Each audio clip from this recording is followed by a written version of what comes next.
Hello, I'm with Diana Butler Bass, and we welcome you back to North Carolina. Oh, it's great to be here. I, used to be a member of Holy Family in Chapel Hill, went to Duke.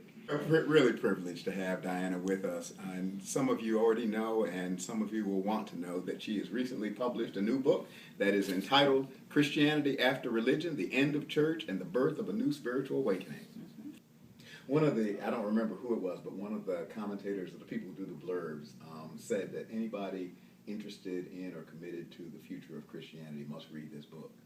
That's really nice. I also think it's true. And the amazing thing is we have an opportunity to read it with you and be in conversation with you. Now, how is that going to happen? Every Wednesday beginning April 11th, running for 6 consecutive Wednesdays, from roughly 7:30 to about 9, you'll be online and chatting with people. What will happen? The way I understand it's going to be set up is that there'll be, first of all, a small video presentation about some part of the book.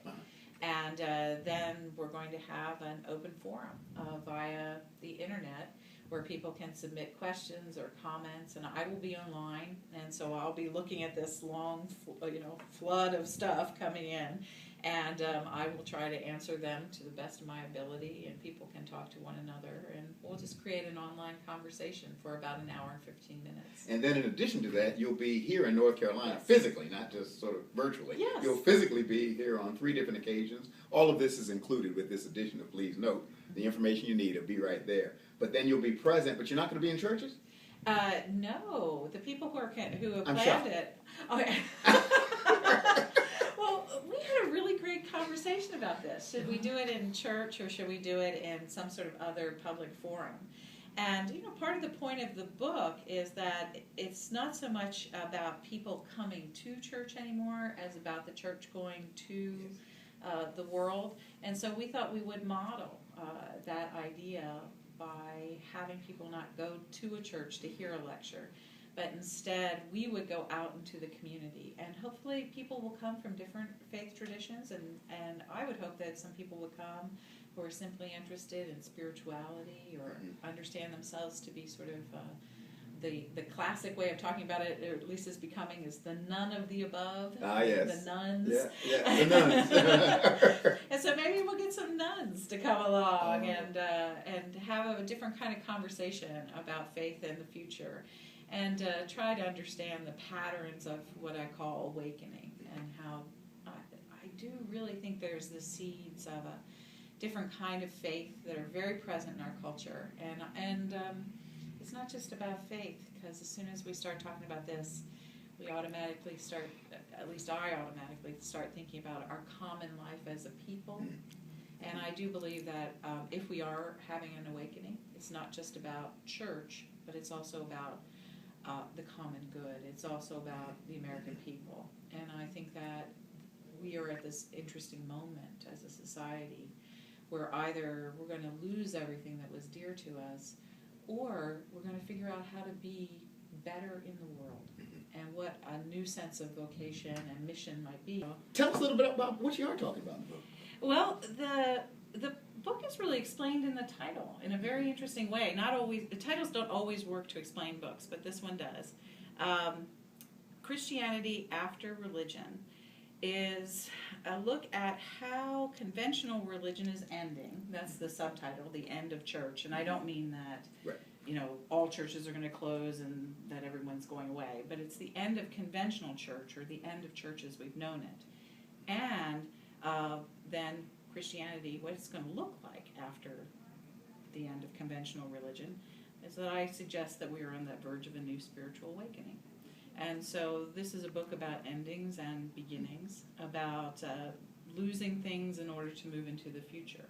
And I actually believe that the future is very exciting, that faith is changing, that people are asking rather more of church rather than less. And so I hope that people will find this to be an optimistic take, but it's one based very deeply in what I would call realism, because things are pretty tough right now for religious organizations. Membership is down, money is down, there's a lot of, Christianity has terrible press. And so it's not an easy time to be a Christian. But I think that that's part of the transition. That's part of the change. And part of your work is statistically based. I mean, Yes, and it's across the board. Yeah, one of the things that was a real surprise about this book to the people who were editing it at HarperCollins is that everyone knows about quote-unquote mainline decline, the idea that mainline churches have been dying for the last 30 or 40 years. It's taking a long time. Right. We won't go away quietly into that good night. That's right. And so people have typically thought of that one sort of one family of faith being in trouble.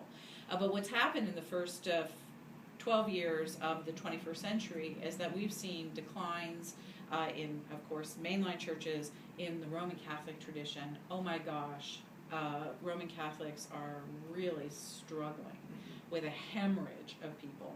And then with evangelical denominations. And that was the part that surprised the people at HarperCollins. They had never heard that. But the truth of the matter is that in the 10 years between 1996 and 2006, for example, the Southern Baptist Convention recorded a loss of around 2.2 million people. And that always makes me kind of smile a little bit, not because I want the Southern Baptists to suffer, but it's because 2.2 million people, that's the whole of the Episcopal Church.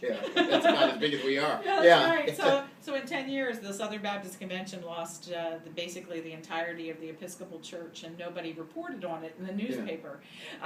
So this is, the Southern Baptists are losing people, and most other conservative denominations as well. The Missouri Synod Lutherans are in terrible shape. The Conservative Presbyterian Church in America, that's in trouble. And that's a piece of the story that is just kind of coming to the consciousness of the media.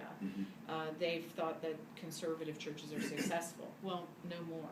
In 2008, the Handbook of American and Canadian Churches recorded membership growth in only 4 Christian denominations. And they were the Mormons, the Jehovah's Witnesses, the Assemblies of God, and I can't remember the other, it was a small Pentecostal denomination. So things are really tough all over. And it's not based in theology, it's really based in people's anxiety about institutional religion of all forms. So is this it's hard to tell living in the moment, but is this a massive cultural shift? Well, there is a blip. Is it a shift or a blip? That's a great way to put it. There's a bit of an argument about that among scholars. I would have said in the 1990s, where there were some patterns of erosion that were just beginning to be present, I would have said at that point that it was a blip. And I have written that in other books. But at this point, I think what we are seeing is we've got now too many decades of data coming from too many places, and coming from survey takers that are completely secular, or ones that are evangelical, or ones that are church-based. So what we have now is a remarkable amount of data from a remarkable number of sources that say remarkably the same thing. And that is that religion in the United States, as it has been understood or practiced, that is in trouble. So. You said earlier that this is also a hopeful time, or a time of real opportunity. I'm aware of the Chinese letter in the alphabet that means both crisis and opportunity at the same time. Yeah. There's a crisis. There's something that's given. Where's the hope? Well, I actually do think that the hope is really in the decline. And that's a kind of a little bit of a wacky thing to say. But when I was a little girl, a lot of religion was simply a matter of inheritance. You got it from your parents. Or it was simply a matter of convention, that you had to be a nice person. Or that it was rather like what I call passing a doctrine test. You know, if you hold to these certain ideas, then you're going to get into heaven. And so as that culture erodes, that culture of inheritance, the culture of conventionality, or the culture of just, passing the test in order to get your reward, then what are we left with? Well, what we're left with is people that have to make deep, passionate commitments from their hearts and souls towards this community, towards this Jesus, towards God, towards this way of being in the world. And so when conventionality goes away, what you're left with is commitment. Deep commitment. Yeah. And so I think it's in that moment that we begin to look at each other and say, well, we don't have as many people as we once had, or we won't have as many people. But boy, the people we got are way cool. Mm-hmm. And these are people who are deeply motivated from their hearts to practice this way of life. And so I think that the energy and the passion that commitment brings is one of the things we have left. Could get closer to the real deal. We are privileged to be in conversation with you. And last time I checked, in the 24th chapter of Luke, there's a story about some disciples on a road to Emmaus in conversation, and there was some despair about what had happened recently.